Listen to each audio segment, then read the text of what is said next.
Pemilu serentak 2024 masih 2 tahun lagi.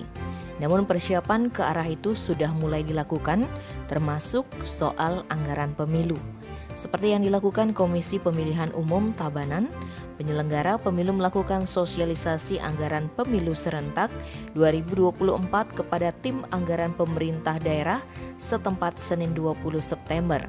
Sosialisasi di Sekretariat KPU Tabanan itu dihadiri langsung oleh Ketua KPU Tabanan, Igede Putu Weda Subawa, Ketua Divisi Perencanaan Data dan Informasi Ketut Sugine, serta Sekretaris KPU Tabanan Inyoman Swandike.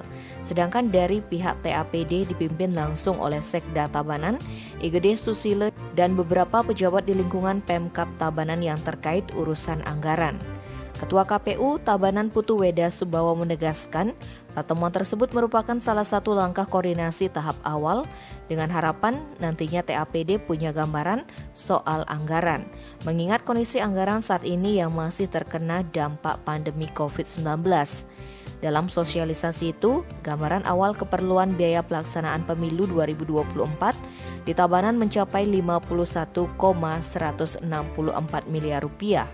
Dari anggaran itu, sekitar 40,65%-nya atau setara 20,797 miliar rupiah untuk kebutuhan honorium kelompok kerja dan penyelenggara.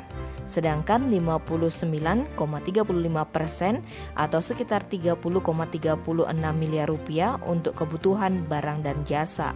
Sebagai informasi awal, Weda menyebutkan, sesuai usulan KPU RI ke DPR dan pemerintah, pemilu serentak 2024 dijadwalkan pada 27 November 2024.